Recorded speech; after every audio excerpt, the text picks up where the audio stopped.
Ladies and gentlemen, all rise. Court is back in session. Welcome to another exciting episode of The Devil's Due. I am your host, Carl Duty. With me, as always, is the man who can be my wingman anytime when we sign up for Space Force, Mr. Drew Celestino.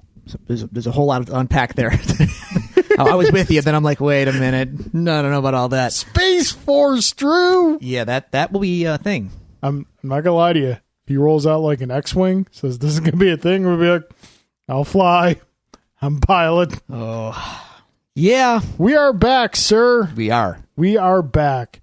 We need a little bit of break, just kind of recharge the batteries and work some stuff out. One thing in particular we're going to be announcing on the show. If you follow us on Facebook, you already know. But, Drew, this is episode 98. Oh, boy. You know what comes after 98? 99. 99, yes, that's true. And scientifically, if 99 comes after 98, what must come after 99?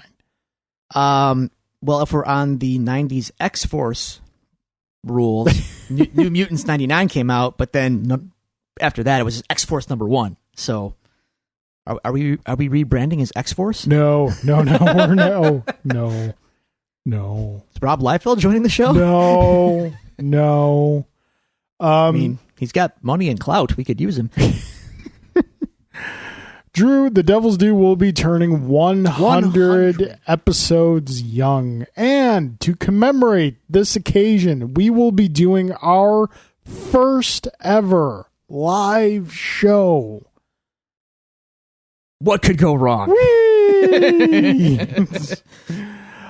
Yes, we're very excited about this. We're going to be doing a live show for our 100th episode. This will take place on Tuesday night, July 10th at Daily Planet Coffee in Buffalo, New York. We have an event on our Facebook page, and I also tweeted it earlier today. I'll make sure to retweet that and reshare that event, so it's got all the information on there. It's going to be from 6:30 to 8 o'clock. So come on in, come see us live and in person as we celebrate 100 episodes. Going 100 episodes strong. And we will have caffeine in us, so yes. Be wary of that. We'll be rowdy. Maybe. Probably. Possibly. Yeah, But could crash and burn. You never know. But that will be then. This is now, Drew. We are back. It's been 2 weeks since we last sat down and recorded.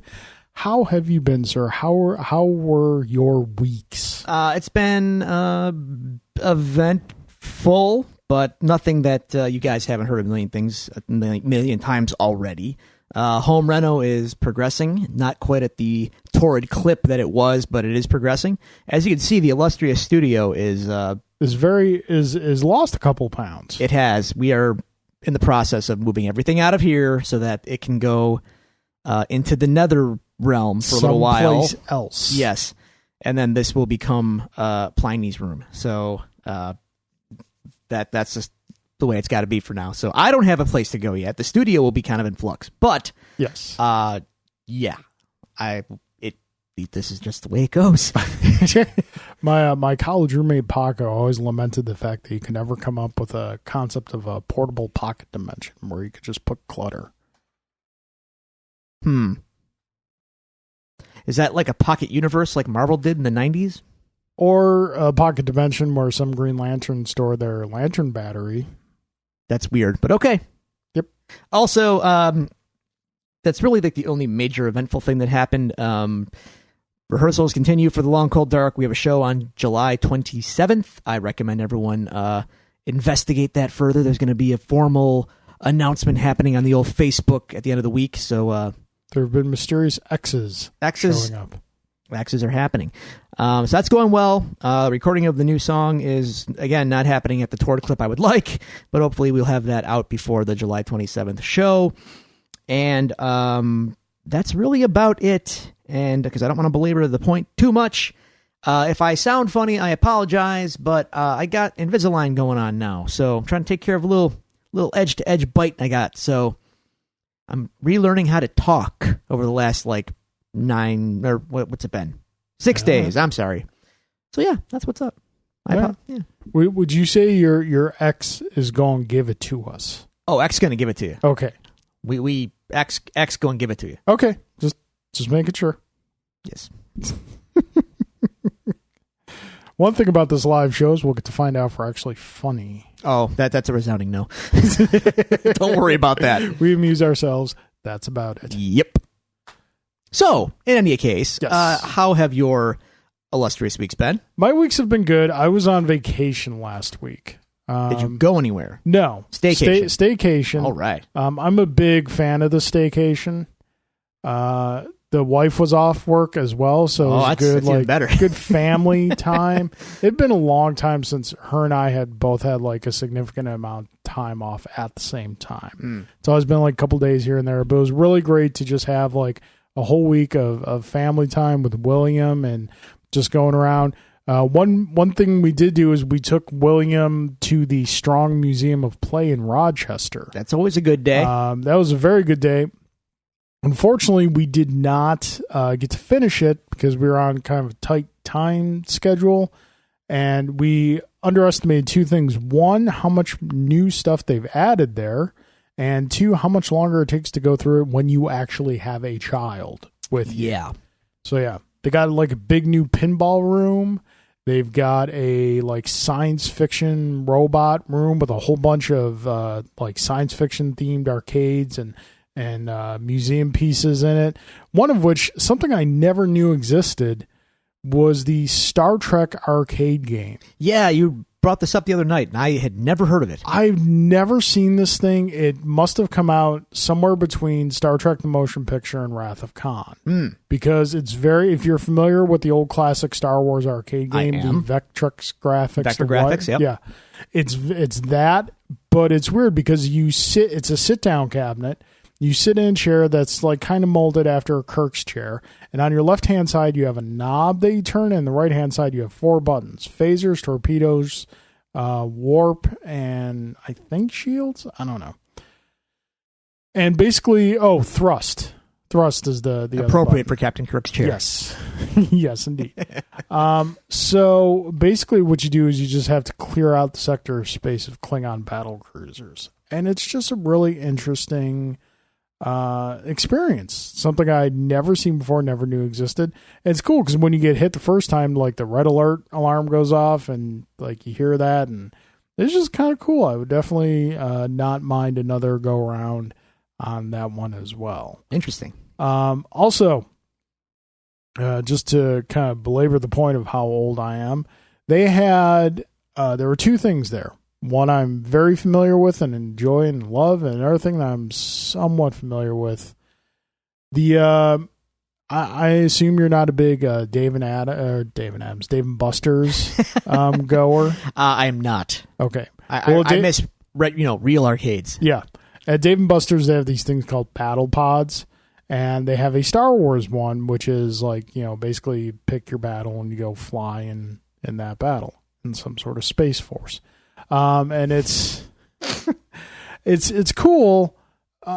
It's kind of like an on-rail shooter, and they had a version of that at the Strong Museum Play. It wasn't like the full pod immersive experience, but I played that, and then I went over, I played the old classic Star Wars arcade game, the wireframe one, when I was like, this is just better. This is the old game? Yes, I'm like, on every level, this is better. Because, like, Who knew? You have to, like, when you're shooting a TIE fighter in the Battle Pod game, it takes, like, a good clip. You got to, like, empty the clip to blow up a TIE fighter. Okay. Whereas in the old classic games, just like the movie, 1-2 shots, boom, gone. I'm just like, this is visually superior on every sense of the word, but the old one is just better. So what you're saying is, in a way, you're making essentially an argument that I've made for years with video games, in that the pursuit of photorealistic graphics and experiences is ultimately futile if the game isn't any fun. I think it's case dependent, but in this case, generally yes. speaking. Yeah. See? Yeah. You can make I've never disagreed with the fact that you can make the flashiest, most beautiful thing in the world. If the game's not any fun, you're missing a case in point. Legend of the Guardian The Last Guardian for PS4. Game is visually stunning. Sure. Probably the most infuriating play controls I've ever played in the game. I put the game down and just like quit. I think I gave it to my friend Jim. It's the ultimate. Like, I'm done with this. Yeah, Got to make a good game first, then put a nice coating of paint on it. I agree. You can only polish a turd so much. Yeah, pretty much. So that was that. We had game night Friday. Mm-hmm. We had a lot of people over for game night. Had 2 tables going. 2 tables. Yep.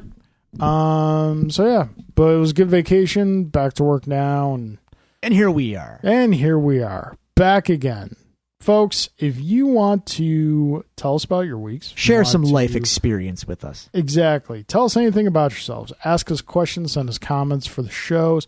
Find out more information about our live show coming up on July 10th. You can do so at the following locations. You can find us on Twitter at Devils Do Pod. You can go to facebook.com/DevilsDoPod. You can email us at thedevilsdopod@gmail.com, or you can find all these resources available to you on our website, thedevilsdopodcast.com. Drew, that being said, we do have some emails to catch up on. And before you get there, are we soliciting questions for the live show? Well, funny you should mention that, because we kind of already have a question on the lot for our 100th episode. We're ahead of the curve. One of our loyal listeners, Brian Budnick, sent in an email last week congratulating us on 100 episodes. Okay. Not there yet. So he's jumping the gun a bit. Yeah, we'll save that one. Definitely send us questions in on the show, and who knows, maybe we'll have a little live question and answer period in the show. You never know. Come to the show, you might end up on the show. It's likely. There's a very good chance. Okay, so let's go back in the vault. From dear friend of the show, Mr. Nate Lockhart, the operator of the Memory Machine podcast on the Geekiverse Network. Guys, they interviewed the video game nerd. Yeah, they had the nerd on the show. So this one's just for you. Oh boy, and it's a request. Drew, Carl says you can do the Colossus yell from the X-Men arcade game pretty well. I can. Please demonstrate. If he comes to the live show, I'll demonstrate. Oh, come on. Yeah, see? Come on. No, we got to... we're sweetening the pot here. We got to remember where we came from, sir. And it's these listeners who send in these emails who keep our show going. And we will reward them at the 100th episode recording. And if they don't make it, they'll hear it on the podcast. That's unfair. See? No, it's Nate, great. I tried, but he is disinclined to acquiesce. He's going to see it in the flesh if he shows up. All right. So is that going to be your answer for all these questions? Yeah. Come to the live show. All right. So Next question. Well, actually, this is no questions. This is a comment from our dear friend in Staten Island, Mr. Manuel Marin. Carl and Drew, in light of last week's, and granted this is an old email, in light of last week's conversation about Carl's cape.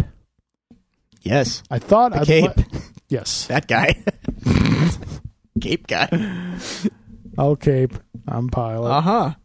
I thought I'd let you know that he once wore it to a homecoming banquet at our college. Of course. Where he had 2 dates with him. Let me know if he doesn't show you the photo and I'll send it. He actually looked quite awesome, as though a Sith Lord in 1972 Superfly had a baby. I have no questions, just wanted to hear you guys talking about people wearing capes. That is all, Manny. You know what? I did wear the cape to homecoming banquet in college. I don't remember having 2 dates. Oh, there's 2 people very upset with you right now. I had dates to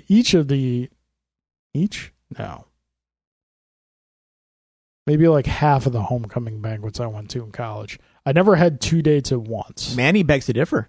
Well, I mean, if he can tell me who they are, then that might jog my memory, but yeah. So, was there alcohol involved at these events? No, I went to a Christian college. Like that precludes alcohol. Come on now. That statement's fair. Okay, Manny, thank you very much. Now, on to 2 individuals who have helped the Devils Do get to where we are today. They're always there for us. We can rely on them to contribute to the show. Mr. Alan Waiters and Mr. J. Gelsomino. starting with Mr. J. Gelsomino. Drew and Carl, if you could have dinner with three figures from comics, history, real person, or character, from comics history, real person, or character, who would they be?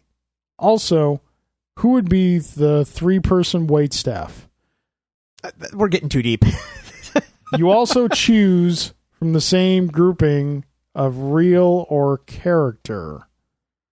You can mistreat them to no end if needed with zero repercussions. No tip is required either. That's for both of us? Yeah, it's for both of us. I'm probably just going staying in the real world for my three. Likewise. Frank Miller. You know, the heart says... It might be a rough dinner. The heart says Stan Lee, but I mean, what's he going to tell us that we haven't heard already? Go on. So Frank Miller.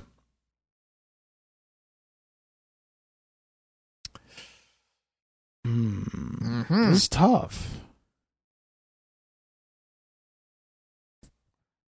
John Romita Jr. Junior? Yeah. Okay. Junior. And probably Jeff Johns. Wow. Okay. Interesting. Stan Lee, Jack Kirby, Grant Morrison. And me.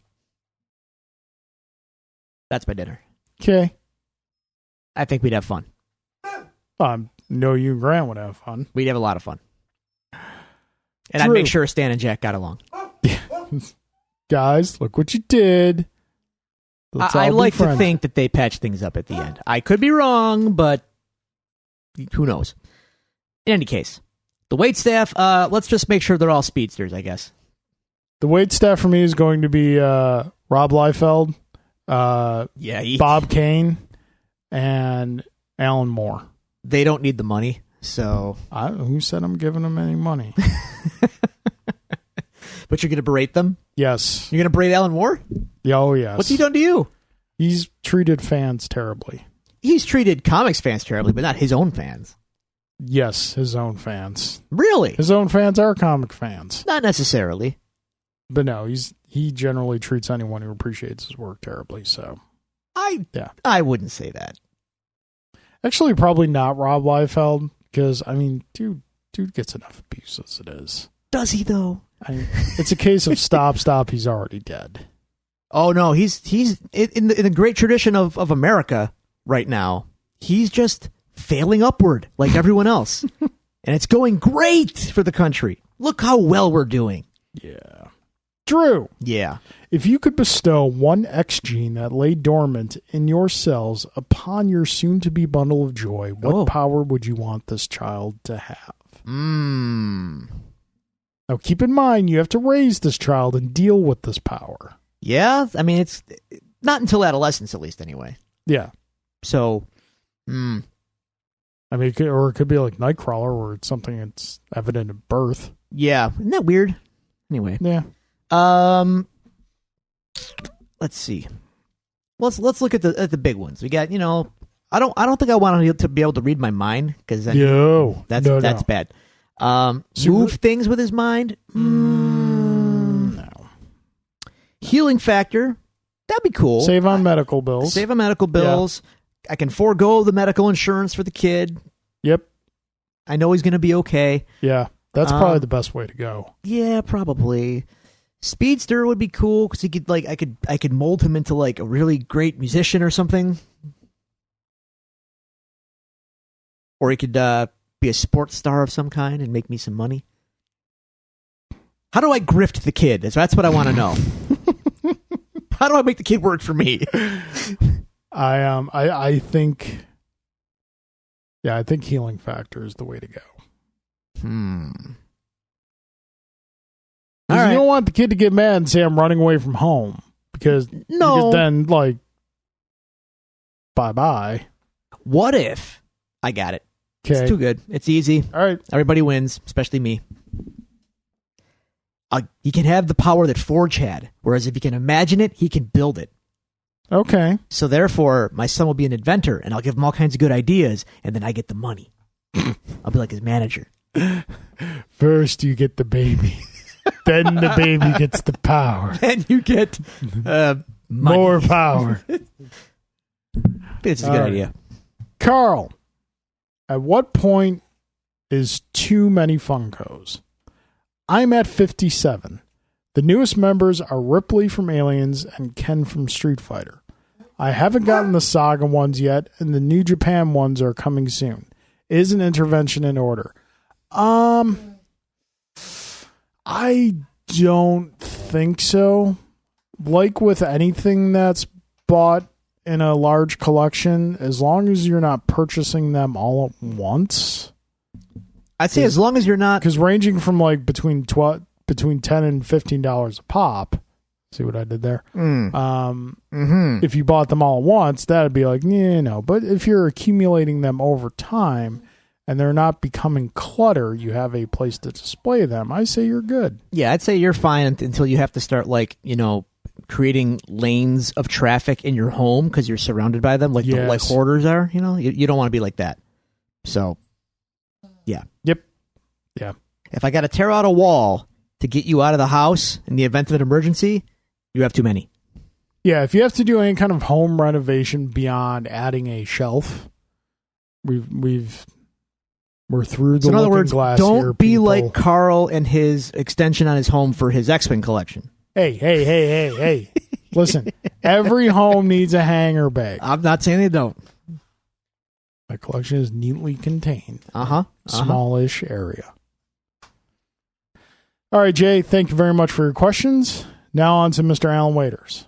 Carl and Drew, if you were to reboot the X-Men movie franchise, would your movie have the original X-Men, giant-size X-Men from 75, Jim Lee's 92 X-Men, or Grant Morrison's X-Men? Kind of know what your the new X-Men. Well, no, you really don't, because honestly, if you're going to reboot it, the reason why all of those lineups work is because it's iterative. Yeah. So I think if you're going to reboot the franchise, you should do a similar approach where each movie is maybe an evolution. See what I did there? Yeah. Of the team to some degree. Yeah. So you can start out, or at least a nod to the legacy in the movies. So, like what I wish they would have done in the first X-Men movie is here's the team that is current, right? Yeah. They should have had, when they made reference to how the team started and all that, when Wolverine's getting the big info dump put on them, they should have had the original 5, and then you go, well, where they, you don't got to say where they went, but it's a changing cast around the school, you know what I mean? Something like that. So I'd say start with the original 5 in some capacity, or maybe you do the giant size roster as the current roster, and you make reference to the classic roster. And then in the sequel, the 92 kind of comes in. Then in the third one, you can go nuts, do whatever you want. You have a full arsenal of characters to choose from. I only ask one thing in these, if you're going to reboot this whole X-Men thing: costumes. Yep, I want costumes. I don't care if they're corny. I want them. I would probably primarily stick with my quote unquote X-Men, which is the 92 Jim Lee X-Men. Sure, just kind of go from there. That was like their pop cultural peak. Yeah. I think everyone knows that lineup. When you're having a scene where there's like the history of the school or institute, whatever being talked about, you have class photos. And that's where you show the older teams. I approve. So cool. Carl, is it time for you to retire the Wrath? Jen has been more successful in wrathing the past couple board game nights. I don't believe it will ever be time to retire the Wrath. No doubt Jen has started to build up a resistance to and an immunity to the Wrath with her supernatural sleepy powers. So yeah, the Wrath will always be there. And you, Alan, will always be the primary recipient of the Wrath. Man, that's harsh. He just said right now, "Whoa, what'd I do?" Yep, I can hear him. My spider sense is tingling. Yes. Drew, will you be seeing The Meg with J. Gelsomino when it comes out August 10th? Drew, how many days till Octopath Traveler comes out? Oh God, I don't know. This one I don't mind mentioning because I'm excited about that one as well. If Jay wants to go see the Meg, I'll go see the Meg with him. Yeah, I'll go see the Meg. And Octopath Traveler will be released on... I'm looking this up as I type it into my phone. Octopath Traveler, according to the Googles, will be out on July 13th, so we are less than a month away. Cool. And yeah, that should be good. Can't wait. I just hope it is as good as we want it to be. That's all. Very much excited. The demo was good. Demo was great. So let's hope the full game is as good. I played the demo for maybe 15 minutes. Oh, okay. Because with demos, I play up until I decide I want to buy the game, and then I stop. That's fair. That's very fair. I have all the information I need. Okay. So, all right. Yay. Thank you, as always, for the emails and the questions and the comments, everyone. That brings, brings a close. We don't get to do any E3 reactions or... Well, none in the emails. We're closing the cross-examination. Oh, okay. I figured there might be some yeah. email about it, but that's okay. So we're not gonna fully catch up on 2 weeks worth of news here. We're just gonna make some choice picks and whatnot. Might as well start where Drew just mentioned. Last week was E3, which landed with a resounding Yeah. To be fair, there is some neat stuff in there. It wasn't horrible. No, that's the thing. Well, maybe that's the problem. E3's like pizza. It's never bad. Oh, I don't know. But there's better E3s than others. Here's what I think happened. Nothing really great was announced. Yeah. But nothing deafeningly dumb or stupid happened either. And if usually at E3 you get a little bit of both. Yeah. You get awkward press conferences and announcements that land like lead balloons. Like they think the crowd's gonna pop or something. Then it's just yeah. None of that really happened. So no one really puked all over themselves this year.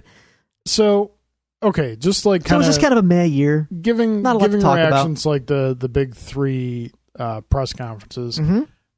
Xbox One's press conference was very paint by numbers. Sure. There was nothing you got your Cyberpunk game looks pretty sweet.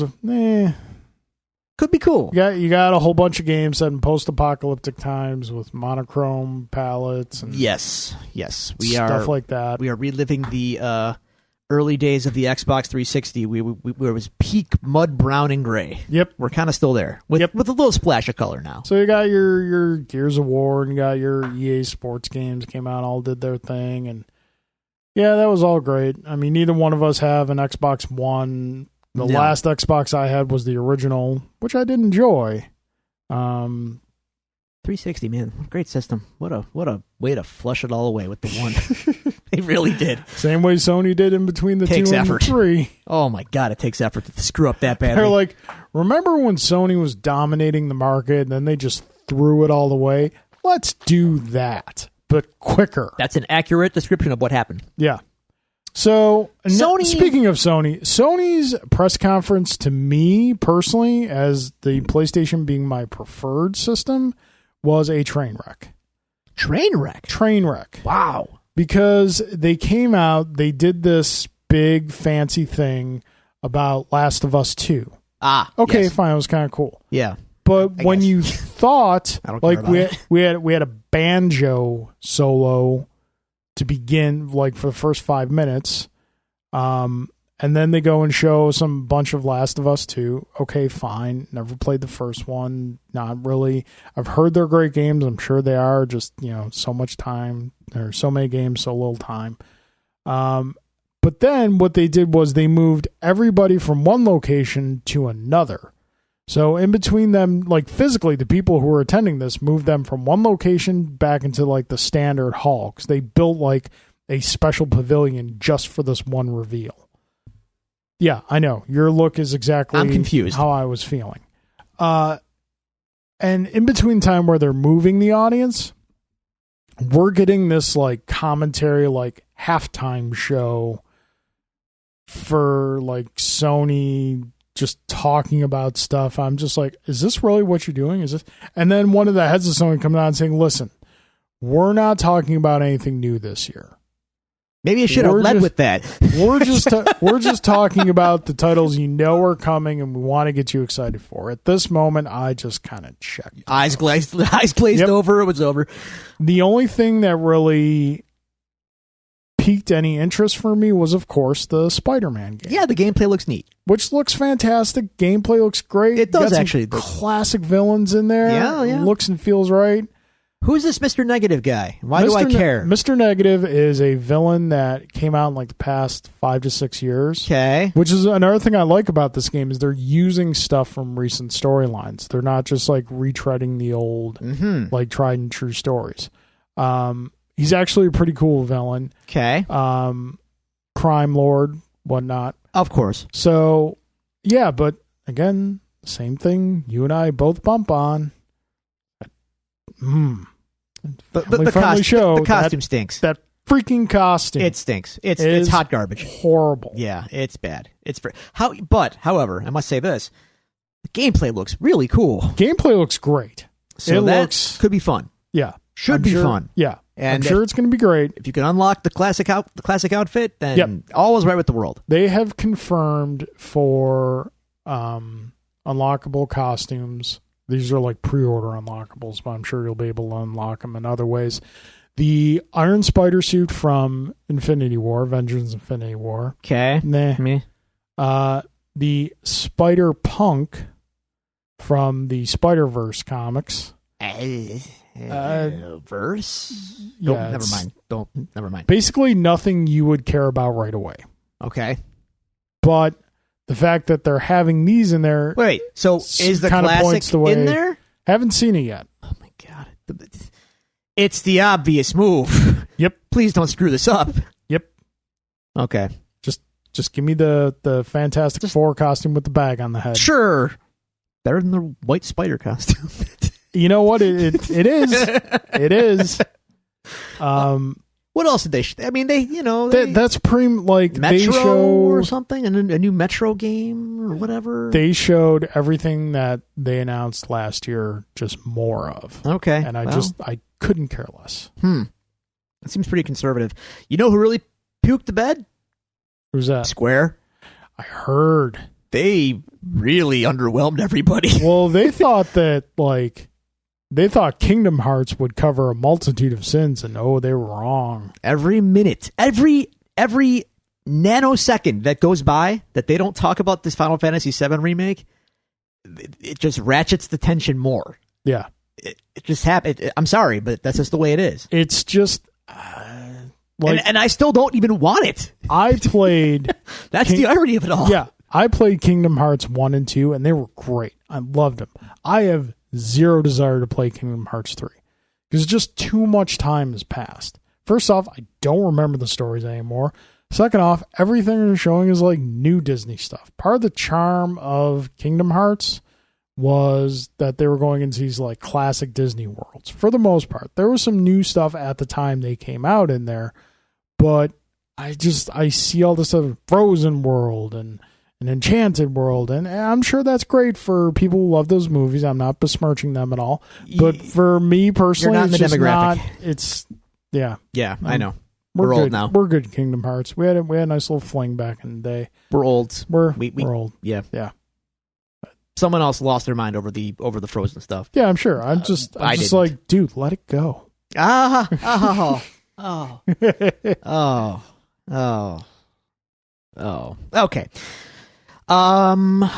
But speaking of Final Fantasy VII Remake no-show. Speaking of no-shows.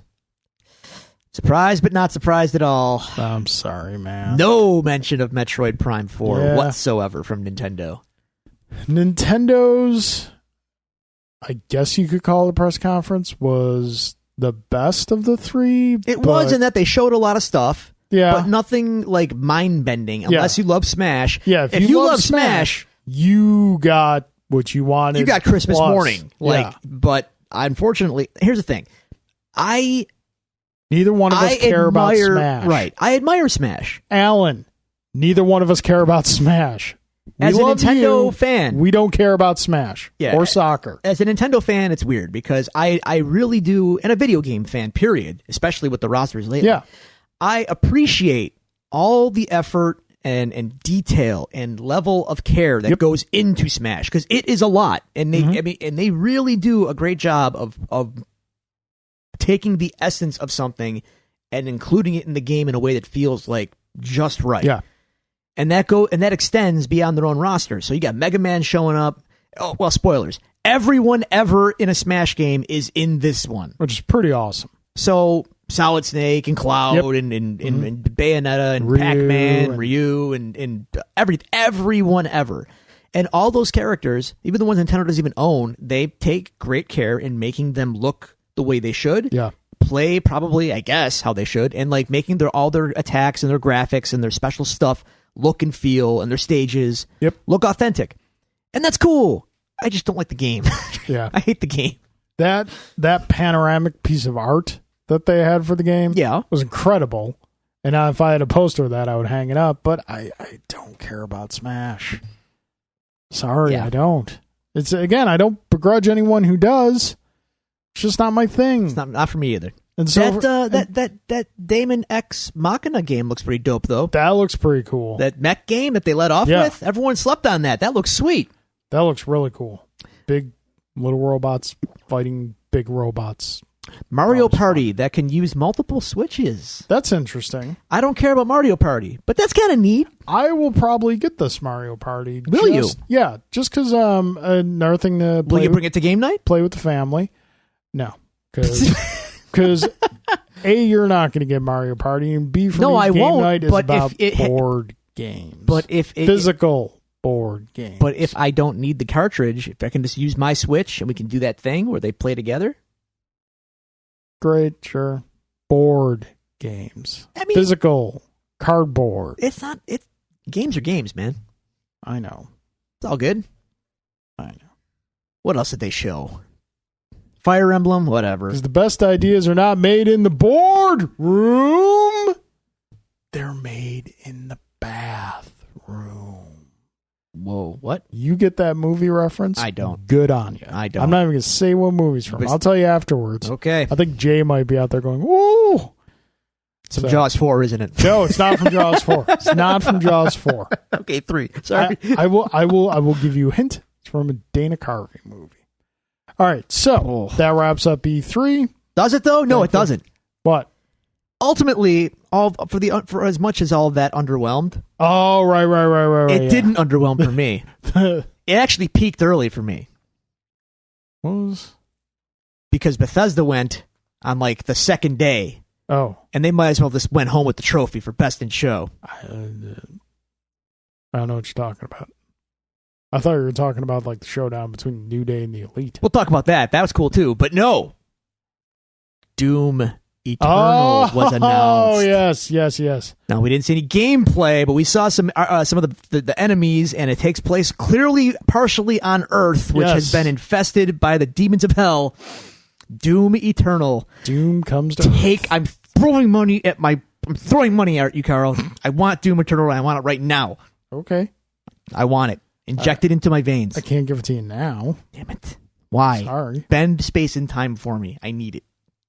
If given a choice, what would you want first? Doom or Metroid?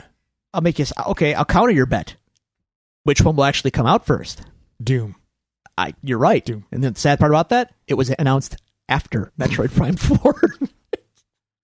Thanks, Nintendo. Metroid Prime 4, earliest, holiday 2019. I was going to say 2020. So, I have a bold prediction. Okay. And I'm not proud of it. Metroid Prime 4 will be the swan song of the Switch. Wow. So we're talking at least 4 years out. 3 or 4 years out. Wow. Yep. It's going to be the one that shut the lights off. What if they came out at the same time? What would you do? I'd lose oh my God. Just quit my job. Live at home. Playing Doom and Metroid all the time. That'd be great. Right. And the odd thing, the funny thing about that is that the Doom, with the platforming that they kind of put into the new one, when you get the double jump, it feels like playing Metroid Prime. Circular, Carl. goes up and down and around. All right. As much as we would want to talk about the New Day and the Elite, we're running kind of long on E3, so I think we should move on. What should be noted, though, is that the Elite, the Elite, conquered the New Day at Street Fighter at E3. Yes. Kenny Omega. Oh, we didn't talk about that. I didn't. You know, in the name of brevity for our weeks, I didn't unleash my fury of feelings and emotions for Kenny Omega's successful victory over Okada for the NJPW title. We'll save it for next week. It's maybe 100, but like I will gush to a live audience over how amazing pro wrestling can be. Can be. Should be. Should be. Anyway. Okay, so let's jump back in the news a bit. I think 2 weeks ago, beginning of the week, we got another trailer, a second trailer for a film that when we talk about films that are coming out, superhero films and whatnot that we get excited about, gets forgotten. And that is the animated Spider-Man film coming from Sony. Oh, yeah. Which features Miles Morales. It does. And Peter Parker. And you're going to make me say the name. I am. Spider-Gwen. Spider-Gwen. And given that it's what's the title of the movie? Into the Spider-Verse or something like that? Something like that. There's going to be a lot of Spider-Man. There's going to be a lot of men of spiders running around.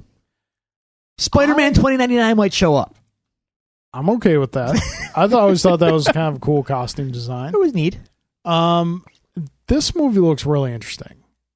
Not only in story wise, but visually, the animation very is stylistic, very interesting style. And I'm thinking this might be a really enjoyable, fun ride. Do you think it makes all the monies? No, I don't. I don't think it makes Marvel Studios money. No, it's an animated film, so probably not. But I think it makes it'll make enough to warrant a sequel. Does it make Pixar money? No. Okay. Yeah. Close?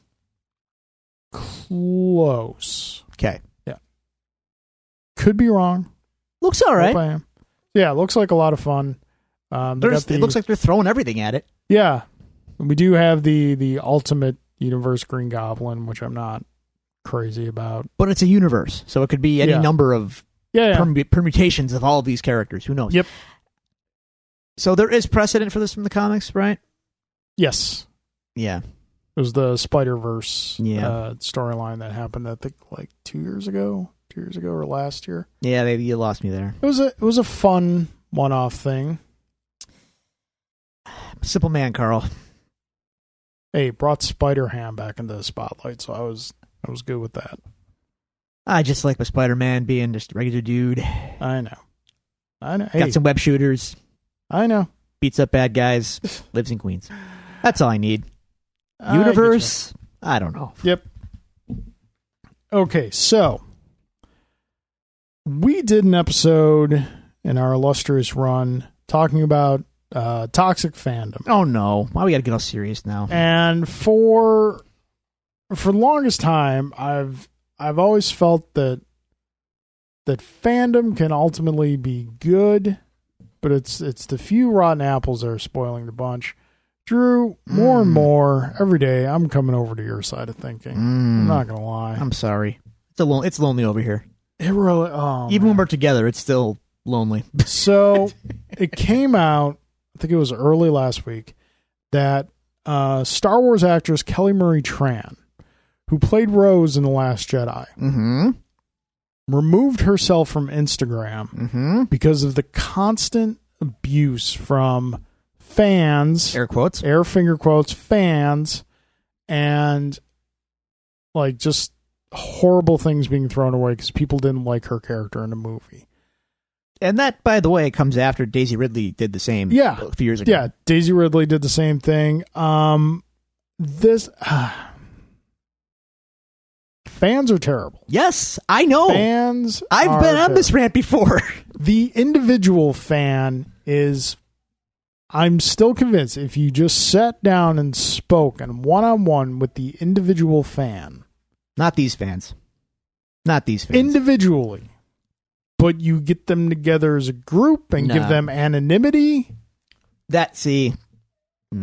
Then they become this toxic waste sludge of human de-evolution. They're going to be out there regardless. You can't talk to them, but give them a platform to spew their nonsense, and they're going to do it, and they do because it gives them some kind of dopamine hit that makes them feel good. And she is like the last person who should get this because she is us. Not only is Rose us in the movie, right, but she is us in real life. She's a fangirl who got to be in the movie. You saw her at the premiere, and she found someone who was cosplaying as Rose, and she wept. That's she cool. broke down crying because she never thought that she would get to be part of. She's like clearly just a lovable person, and she's the last person who should get this kind of garbage treatment. And it's just, if there's a bright side to this, there's a light side. There's dark. Star Wars, yeah, I get balance. I'm with you. Powerful light, powerful dark. The rallying of fans who are not toxic sludge supporting her, including the captain of the ship, Mr. Mark Hamill, was heartwarming to see. And we joined in that rallying support on our Twitter page. And, you know, it's unfortunate, but it's also the cream rises to the top. Sure. And so it's good to see the good people coming out and supporting. And there's two sides to it. I'm still reluctant to say all fans are garbage, but unfortunately the garbage fans are the ones we hear from the most. You sure do. And click in any comment section on anything related to Star Wars, or nowadays, as I'm finding out, Carl, Marvel Comics. I never go to any comment section on anything ever. Even just perusing Twitter. If like, say an article comes out saying Marvel announces new whatever. Okay, actually, let me more current. Yeah. So there was that event last weekend that Marvel screened some footage from Avengers 4 allegedly, and from Captain Marvel allegedly. Yes. And they said that look for Captain Marvel to be kind of the new face of Marvel going forward after post Avengers 4. Yeah. Now that phrase I just said, that she's like, the new face of Avengers. Dude, people say they can't handle that because she's a girl. We can't have that. Don't push your agenda on me.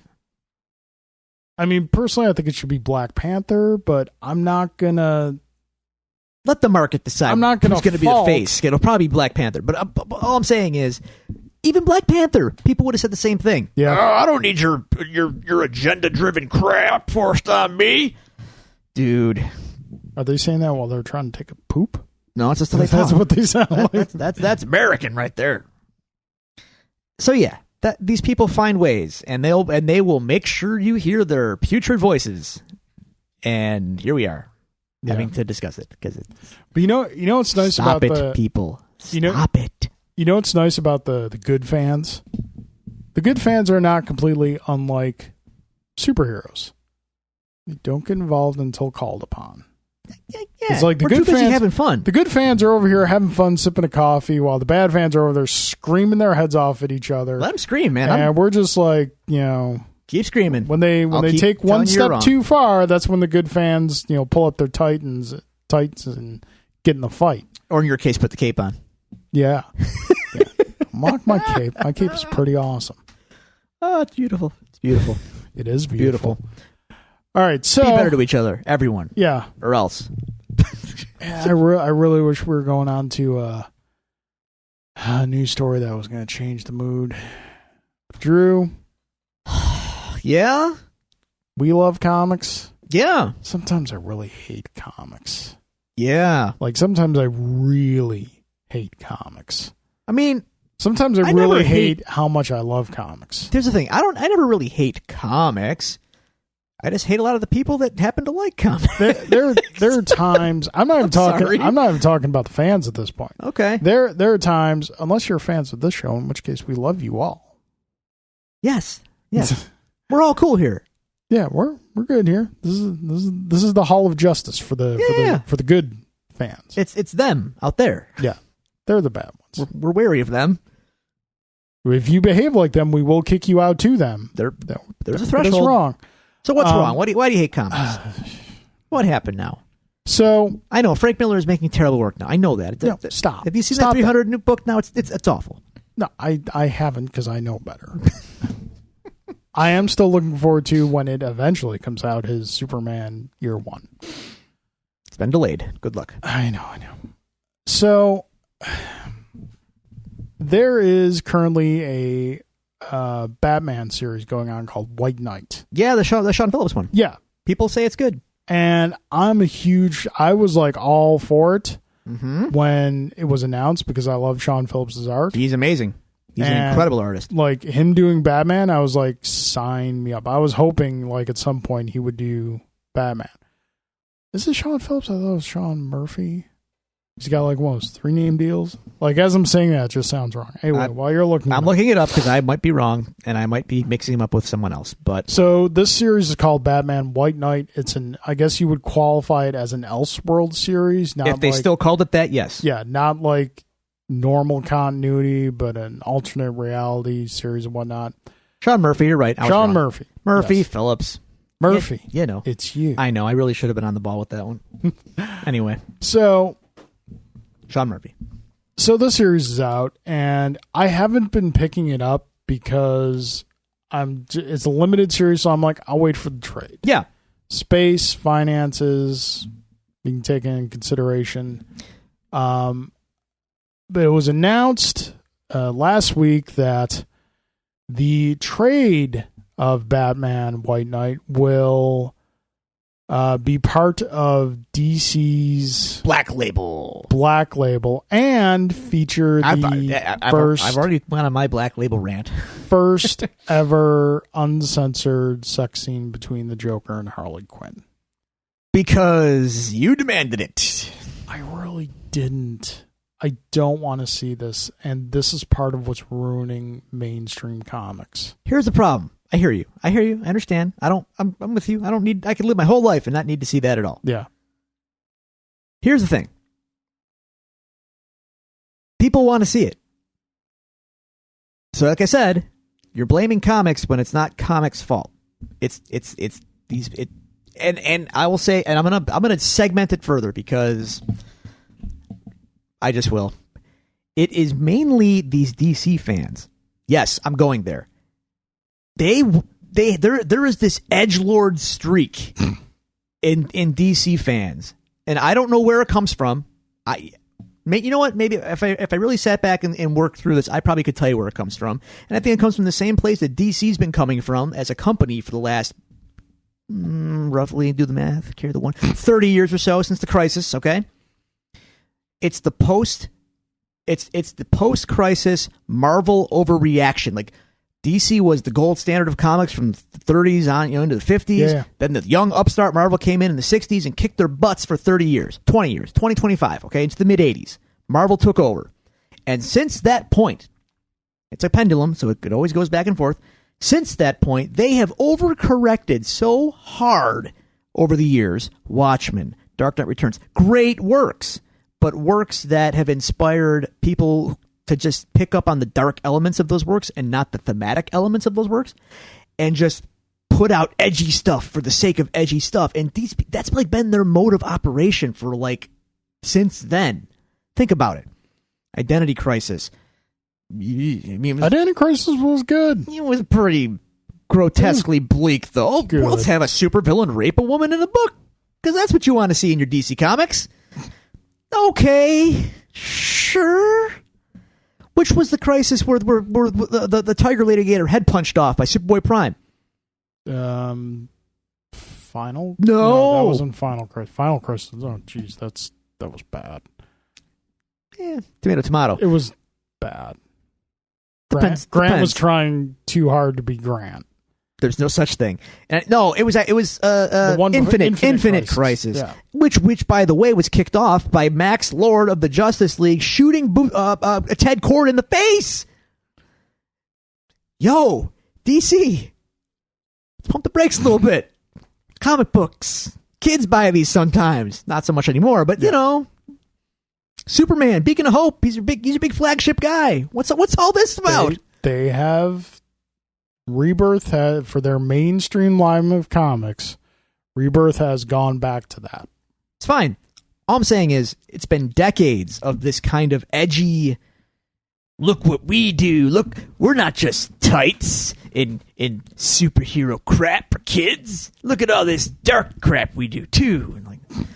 And that mentality has bred a generation of fans who want to see said Joker and Harley Quinn scene in book. And that's why it's there, because there's a contingent of people that will want it. And that I'm telling you.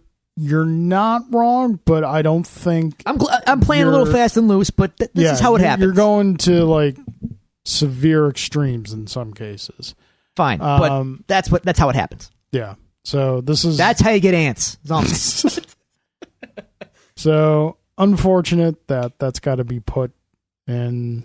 Like, there are comics out there that show that stuff, and that's fine because they're like indie comics and they're telling their own story, and sometimes it has a place in the story.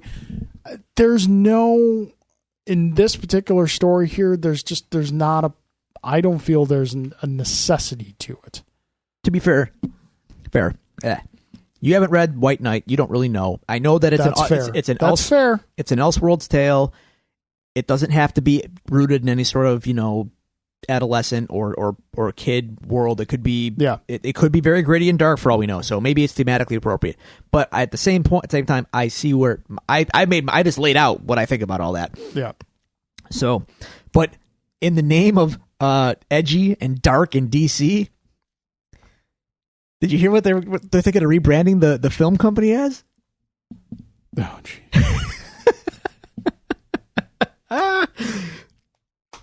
You can't make this stuff up, folks. We try. I would, if I say it, you're going to think I'm joking. I'm not. This is actually on the table. Go ahead. DC Dark. Because DC Grimdark was too on the nose. Whoa. Pump the brakes. We're just dark. We're not Grimdark. No, you're Grimdark. Warner Brothers. Or now AT&T. AT&T. Listen to me. It's okay for Batman to be dark. That works for a Batman. Sure. You don't need to apply it across the board. Just DC Dark. Yeah. Speaking of which, it's time to go back to the dumpster fire, Drew. I don't even know what's happening with it anymore. We got two news stories of note. Okay. The first one is a little bit of a case of I told you so. Okay. Warner Brothers disclosed a couple days ago that there is, in fact, a Zack Snyder They cut did not disclose that. A storyboard artist who worked on the movie said that he believes it exists. There's a Zack Snyder cut of Justice League out there. And incomplete. It makes sense, given how late in the film he left, that I would be very surprised if there wasn't one out there. That being said, I would be very surprised if we didn't see a release of said cut at some point, solely for the reason that Justice League performed so badly at the box office that they need to get some. They got to squeeze every drop of blood from that dry stone that they can. A Zack Snyder cut will sell. Yeah, it's not going to sell like tons of numbers, but here's the thing: you're not wrong, but if it is incomplete and they do need visual effects added to it, because that is the last thing you usually get to put into these things, are they going to want to spend the money to put the effects in to then sell it? Oh, I don't know, Drew. Are they going to want to pony up that $20 the second time around for visual effects? Yeah, they were so stellar the first time. I think the Richard Donner cut of Superman 2 had better visual effects than Justice League. Yeah, Justice League was pretty bad looking. But very unconvincing. But all joking aside, that's a perfect example of something like this happening in the past when they released the Donner cut of Superman 2. 30-some years later. I know, but still. look, when I'm in the nursing home, and the Zack Snyder cut comes out, give me a call. We'll watch it. When we're in the nursing home, just rocking our chairs, sipping on a juice box, filling up our catheters. That's right. Our wives have gotten smart and left us long ago. And then the orderly comes in and says, "Hey, old man, you're watching this Justice League Snyder cut, and you're gonna like it." I'm like, "See, I told you, Drew. Yeah. Here it is." Yeah. So I'll throw my poop at it. that was one news story from Dumpster Fire. The second one is this. I guess the Solo Joker film has a title. A working, well, not a working, or is it like a production? A production title, okay. like Blue Harvest for Star Wars and all that. Yeah. It's called Romeo, and it's still apparently going to be Joaquin Phoenix playing him, allegedly. 10 years ago, I was that sure. And Bobby De Niro's involved, allegedly. Aren't you thinking of like Martin Scorsese? I don't know what's going on. No, Robert De Niro was apparently involved in one of these movies. Probably because Scorsese's involved. Okay. But here's the thing, though. I heard that this is happening, but no one wants to like. It's like everyone is saying that it's happening, but nothing is confirmed that it's actually happening. Yeah. So much like DC's leadership over there, no one knows what's going on. Leadership. You want to talk about that? I mean, they really quickly. Yeah, they kind of shuffled the deck over there. Yep. Diane Nelson's out. Jeff Johns is in, but he's out. In-ish. Yeah. Jim Lee and Jeff Johns are in. Kind of. Yeah. It's weird. I don't know. No one knows what's going on. Yeah. It's God. AT&T, just sell DC.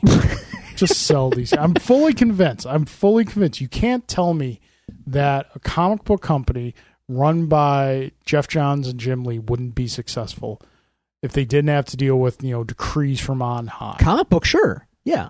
And even like to an extent a film company. I'm not so sure. Because DC has shown that when they have creative control, for the most part, they produce good stuff. Look at all their television stuff. Look at their animated division. Sure. It's all high quality stuff. Just, it'll never happen because Batman has a license to print money, but they need a Kevin Feige. I don't know who that guy is. Something. They need a guy at look, it's not rocket science. You need a guy at the top. They tweeted out their strategy is to make better movies, Drew.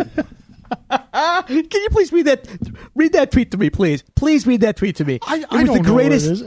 It's the greatest headline I've ever read in my entire life. Hold on. I'm doing it right. I'm pulling it up. Make better movies. It's too good. Gee, you think? It's too good. Oh, where is it? Where is it? I sent it to you guys, and I couldn't believe it. Yep, here we go. Warner Brothers DC strategy is to make better movies.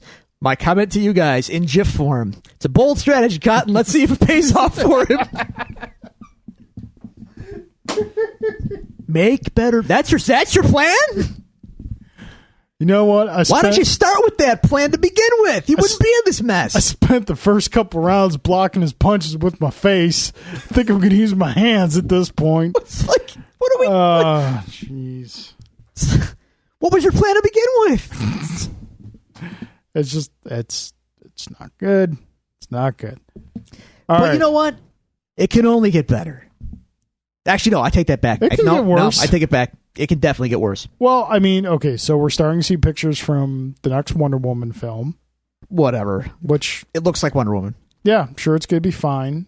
I'm fingers crossed for Shazam. Just do what you did in the first one, and then make the last act better than the first ones. Yeah. Done. Yep. What? Linda Carter better. Can I just ask you? What's up? What do you think about this Aquaman business? I'm waiting to see a trailer. Okay. Because it has the potential to be good because, like we said, Aquaman was not the thing we hated most from Justice League when we thought it was going to be. Yeah. Well, How little did we know that the Flash was going to Yeah. run away with the prize. I see what you did there. It all depends on the trailer because we got some pictures. Entertainment Weekly released some pictures. The pictures look good. Black Manta's helmet is off the page. Yeah. It Why does Aquaman need wallet chains underwater? because like when you're swimming that fast, your wallet can fly out from your pants. If you don't have a chain to hold on to the wallet, I'm just giving you a logical explanation here. You lose your wallet. Then you got to call to replace your credit cards. And then when you get the new credit card, you have to go to every little thing that credit card is attached to and reprogram that little security number on the back of the card, or else it says can't do the purchase. It's a pain in the butt, Drew. It's a pain in the butt that the King of Atlantis is not immune to. Yeah. I don't know about all this. I felt my explanation was solid, based on science. Wallet chains. Hot Claws. You put more thought into it. Stop it. Oh, God. Do you want to talk about Hot Claws? Let's talk about the Hot Claws. Real quick. We're going so long here. It doesn't Hot matter. Claws. This was a thing. Been on for 2 weeks. We gotta catch up. We just kept going on. Hot Claws. Go on. So, all right. So Marvel killed Wolverine. Put me in the meeting. We're in the meeting. Take me into the meeting. Marvel killed Wolverine. And to Marvel's credit, they kept him off the table for a long time. They did. They did. 5 years. Okay. So, inevitably, as with all deaths in comics, Marvel decides to undo it. Okay. So we're in the room. We're in the writer's room. I'm your editor. No, I'm the writer. You're the editor. And I say to you, sir, I got a story here. We're going to bring back Wolverine. What do you think? Oh, it sounds great. We're going to make a lot of money on that. Yeah. So I have a really great story planned. I have a great way to bring him back. That's going to make a lot of sense. It's not going to be too outside of the realm of what is possible in this universe. And he's coming back, and he's going to be better than ever. And his healing factor is back up to 100%. And he's the Wolverine we all know and love. And he's back. Okay, yeah, that's great. Kids and fans are going to love it. You're going to be able to, not sell the toys again and not put them in video games again. Yeah. We'll put them in every single comic. Well, yeah, of course. Every single comic. Of course we will. Okay, good. So worked in the 90s, it'll work now. Healing factor's back. Yep. And he's got his adamantium, and it's not like in the 90s when he lost it. No. Yeah. He's back, baby. Good old-fashioned Wolverine. Good old-fashioned Wolverine. What he does. He's the best. And his claws are hot now. I'm sorry, I didn't hear hot you. Claws. I was too busy sniffing glue, so I will just say yes to whatever you said. Just go on and do it. Hot claws. Hot claws. Hot claws. So he's got claws. He's got claws. And when he pops the claws, he can make them hot. He can make them hot. Hot. Like hot claws. Okay. You're not speaking metaphorically. Hot claws. Hot claws. He can roast a marshmallow from the inside. Oh. Huh. Because when you have razor sharp claws that can cut through anything, where it would be better if they were hot claws. Where's my crystal meth? I know I left it around there somewhere. So yeah, Carl, hot claws are happening. Hot claws. Wolverine's got hot claws. Get your hot claws. Yeah. Hot claws. You know what these are? Remember when this is the Spider-Man stinger from when that happened about 15 years ago when he came out of a cocoon and they had all they had to do was come up with some explanation for an organic web shooter. That's all they had to do. They didn't even need to do that. They didn't even have to do that, but they decided to. Okay, that's a simple enough. Okay, so he's gonna get eaten by this thing, and then he's gonna birth himself out of a cocoon, and he's got organic web shooters, and he can shoot a spike out of his arm in really weird, inopportune times, and we did it once, and we never talked about it again. That's Hot Claws. I wonder why I hate comics sometimes. Hot Claws. Hot claws. Hot Claws. Hashtag hot claws. Folks, Hot claws. when you share this new episode announcement, be sure to hashtag it with Hot Claws. Oh, it's great. Boy. Fantastic. All right. It's wonderful. Imagine what that smells like every time he pops him out. Ugh. It's cooking flesh. Oh. Hot Claws.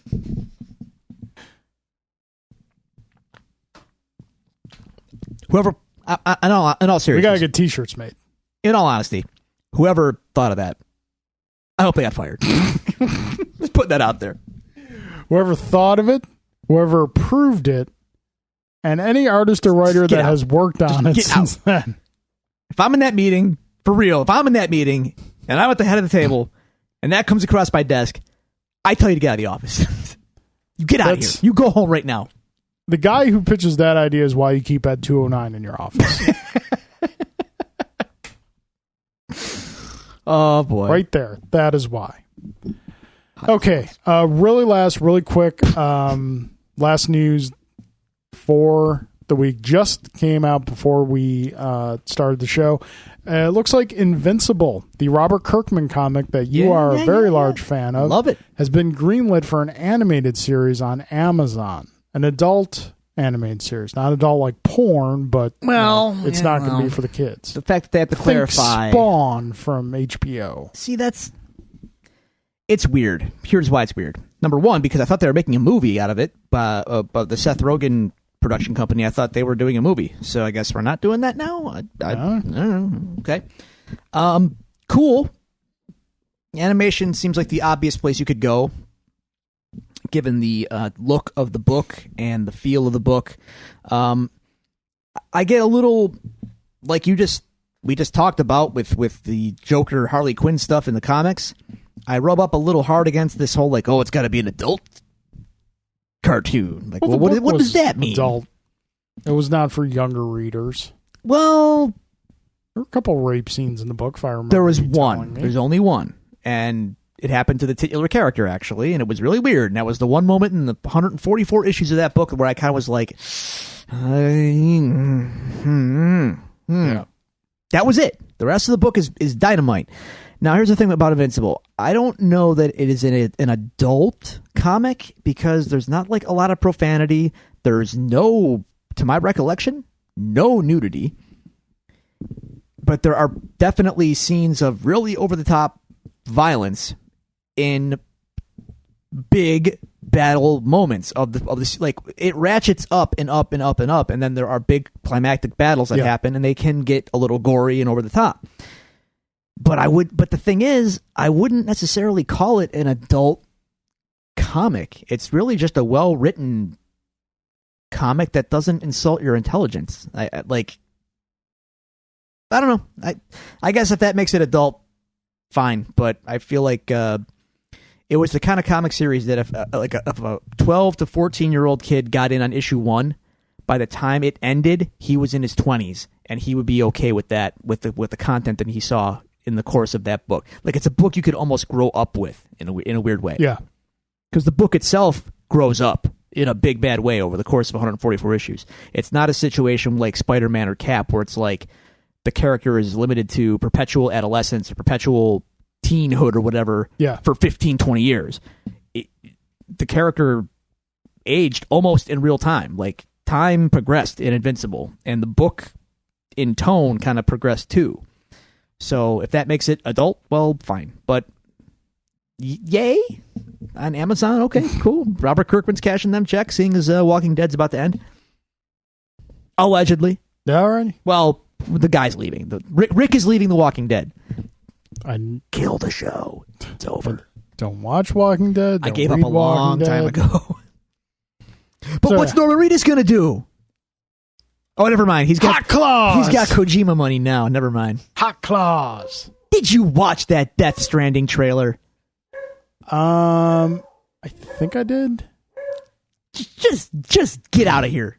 Just get out with the Death Stranding nonsense. Sure, it'll be interesting. That's a word for it. Okay, so Pretentious. Anyways, I'm sorry, what?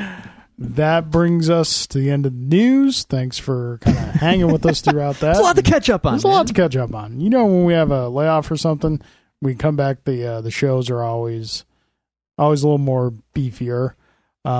So that being said, Drew, it is time to rustle the papers. All right. Jessica Jones. Coming back finally to Jessica Jones. By the way, Luke Cage starts this weekend. Yeah. Just so you know. Yeah, I know. So, you know, clearly we're going to finish the series because I feel this is a character we've shortchanged on our show. Agreed. That being said, going through this series a second time, I still enjoy it, and it's good. I'm not so sure if it's good for our show format. It's a little slow. Well, no, it's not. Again, and we've discussed this in the past. It's not slow. It's paced as a detective story. Well, that pace is not lending itself to a lot of analysis. That's true.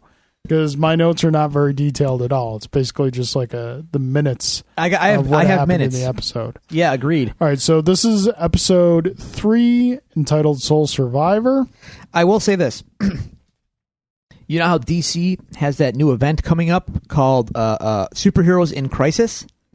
Yeah, which Tom King writing. He's a good writer. I'm interested in it. But as a concept, Superheroes in Crisis, I'm afraid I have some bad news for you.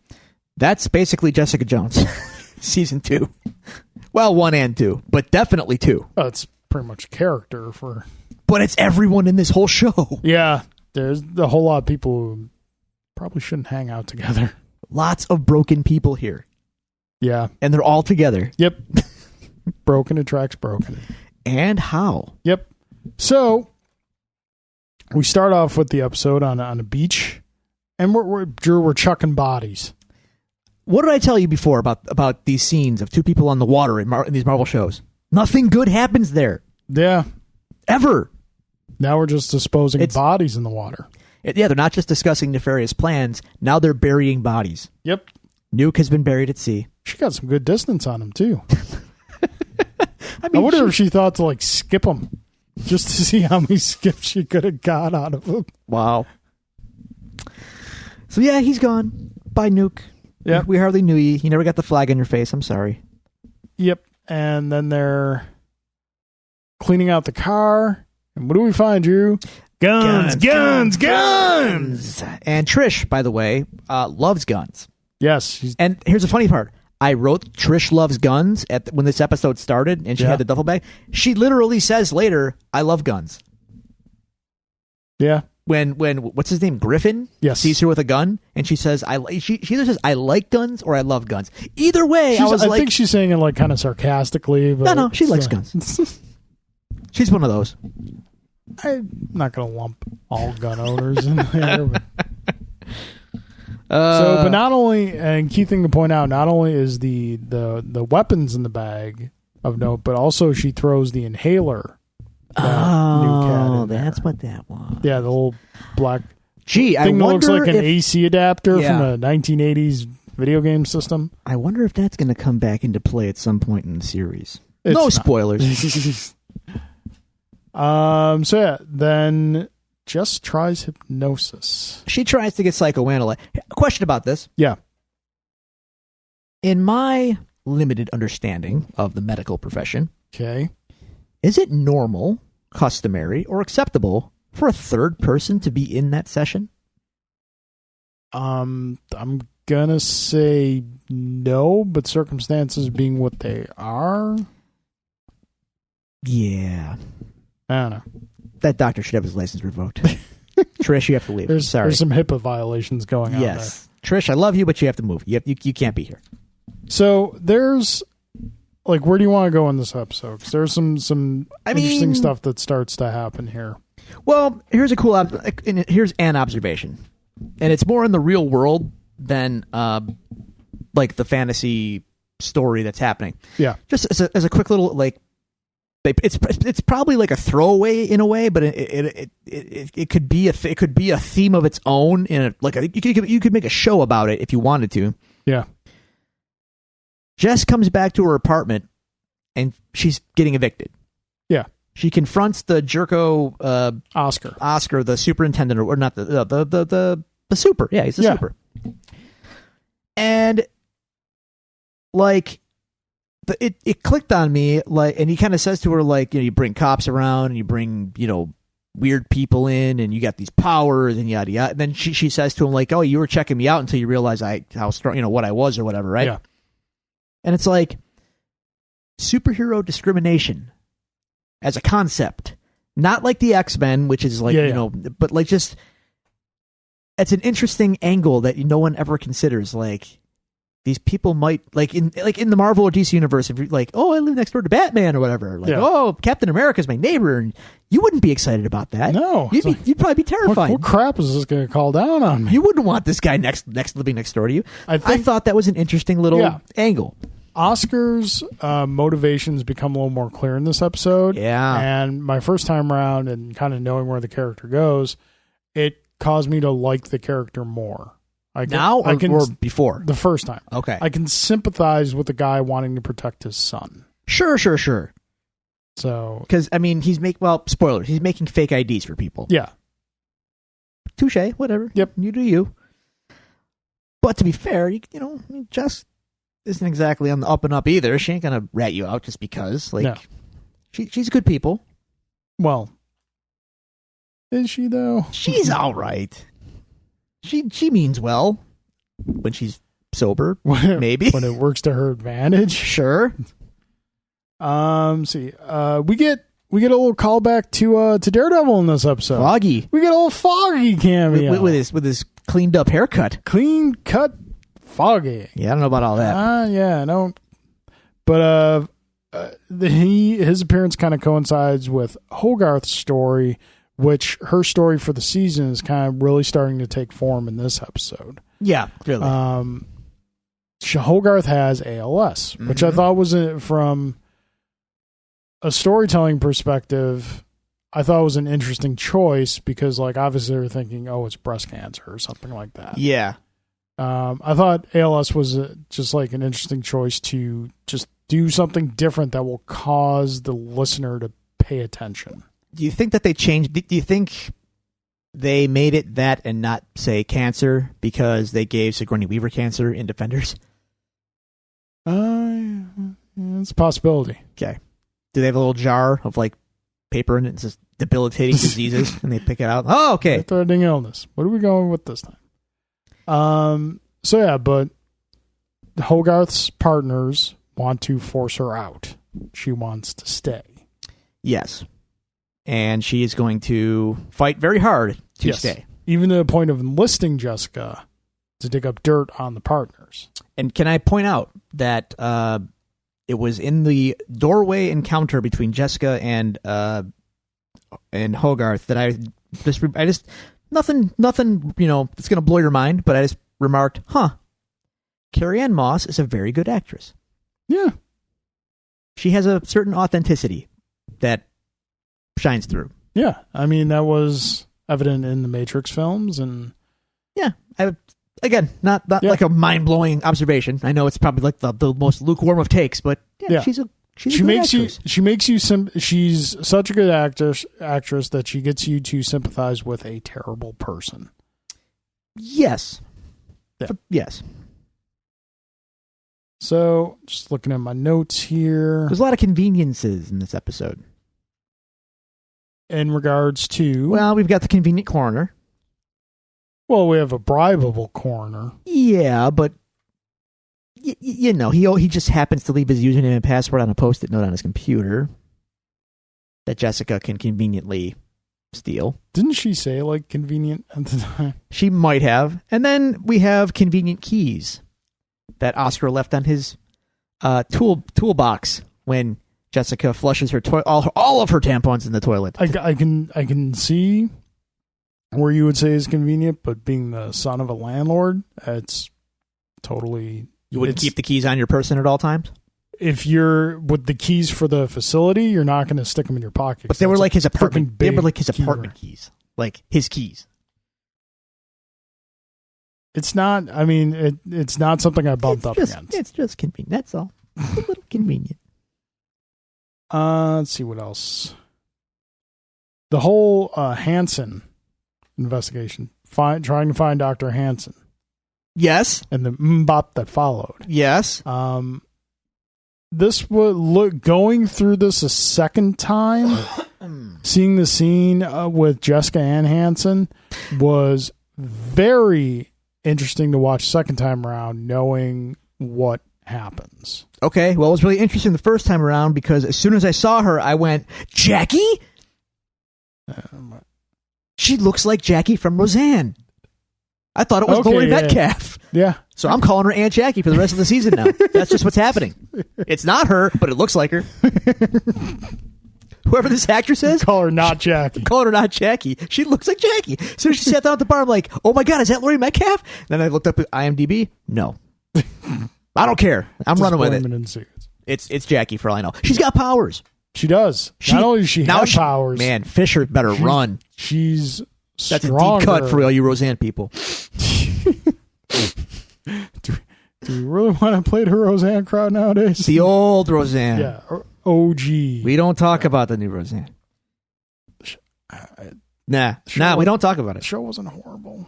No, but she is. She is. She's so clearly we're just going to let that lie. Yep. But Jackie's great. Jackie is great. I'll hear nothing against Lori Metcalf. Academy Award nominated. Really? Metcalf. Yeah. Wow. This past year. Even better. She should have been in this. She lost to C.J. Craig. Who? Allison Janney. Who? You wouldn't know anything. Nope. Clearly. But yeah, she shows up and tosses Jess around like a rag doll. So clearly not only does she have powers, she is clearly stronger than Jess. And that's got to be a new that's a new experience for Jess because she's usually on the winning side of things. Besides Luke, she's never really encountered someone who's stronger than her. Yeah. And with Luke, there's obviously a safety there because they're on the same side.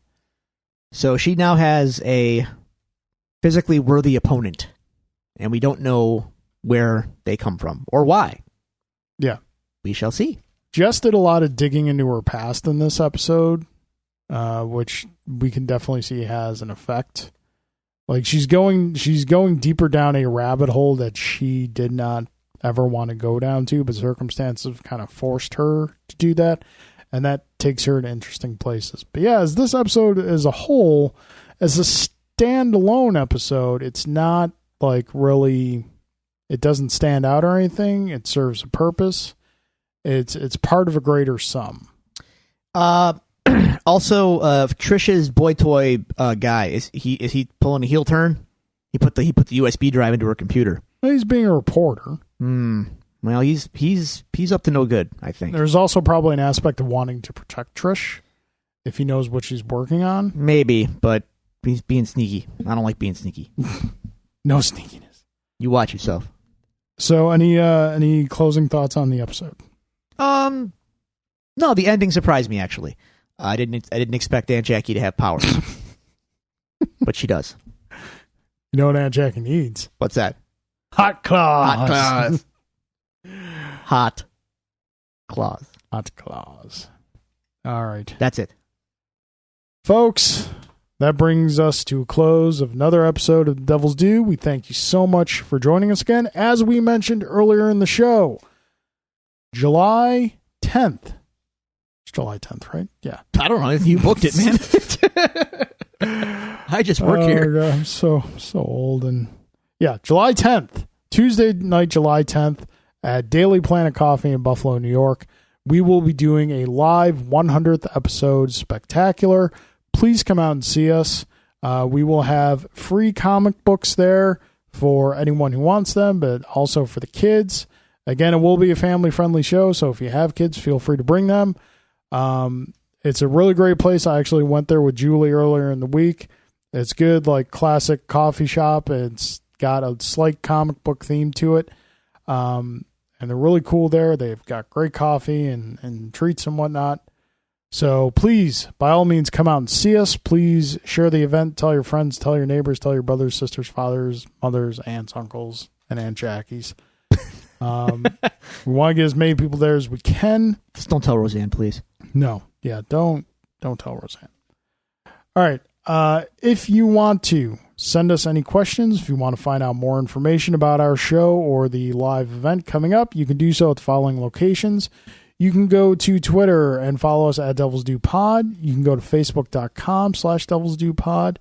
You can email us at thedevilsdopod@gmail.com, or you can find all these resources available to you on our website, thedevilsdopodcast.com. Drew, anything left to say? Hot claws. Hot claws. So hot. Hot claws. You can just, coffee's cold, just pop a claw in there. Heat it up. Hot claws. He doesn't even need a rotisserie. Just put the raw chicken on his claws. Yep. Hot claws. Hot claws. Hot claws. Hot claws. Yeah.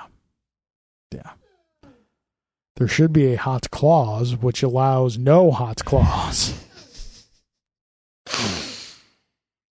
All right, folks, thank you very much for joining us. Court is adjourned. Hot claws.